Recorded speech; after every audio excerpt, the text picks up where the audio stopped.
Oh. Like you're conducting. I know it. That song just gets in your blood. When you think of sports in the Hoosier State, of course, what comes to mind first is Basketball. Right. But one small southern Indiana town has always preferred baseball. How it earned its place in the history books of the beloved game in this WDRB Positive.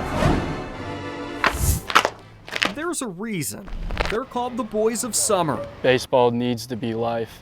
When the sun bears down, they brush off the dirt and turn up the heat.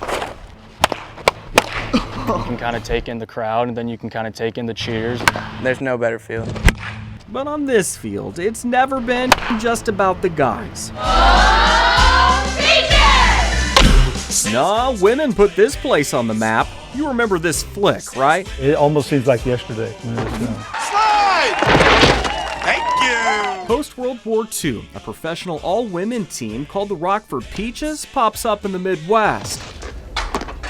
Mr. Dugan? Mr. Dugan? Tom Hanks liked the drink. He ain't closing me down! Madonna brought the drama from the stage to the big screen. Gina Davis catching the impossible.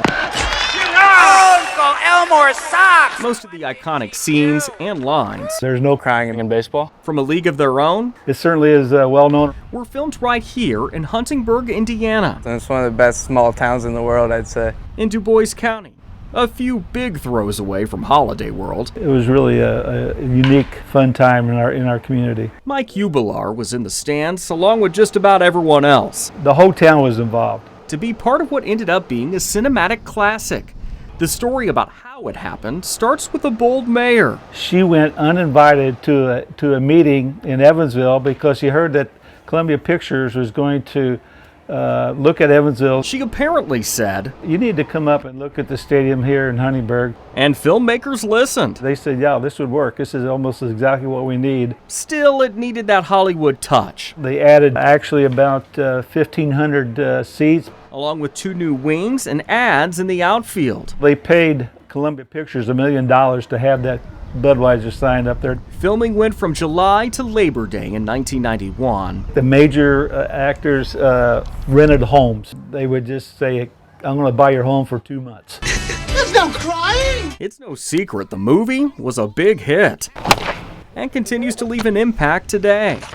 The stadium, as it was in the movie for Du Bois County Bombers games, It's a collegiate summer league. every player wearing old baseball uniforms. Everything is just throwback. And there's a Hall of Fame of sorts under the stands, complete with costumes, lockers, and props from the film. Many people come here every year just to visit it. Maybe even more soon, just like the Field of Dreams in Iowa. We want to capture some of that enthusiasm. Ubilar, now a managing partner of the Bombers, and others are trying to get Major League Baseball to consider a game here. Just like a play at the plate, sounds like it's getting pretty close. We're working on it, let's just say that. Another potential blast from the past that could make for another really big day talked about for years in southern Indiana. In Huntingburg, Chris Suter, WDRB News. I used my reporter skills. I tried to keep saying, hey, how possible is this? How possible is it? Oh, we just, we don't want to say too much, but it sounds pretty good. Yeah, maybe Reds, Cubs, Reds, Tigers. You could get fans to come in. The interstate's close. There Yeah. are country roads you have to deal with, but Holiday World is also close, so they've got a good setup going there. Yeah. And the one thing I took away from that movie, I think I, along with many, fell in love with Gina Davis back then. Oh, sure. Yeah. She was quite the rage in those days. She was. That was a great film. Amazon is planning, by the way, a reboot of A League of Their Own. It will be a live action series. No release date has been set, though I'm sure it will be popular. Yeah, great story, Chris. Thanks.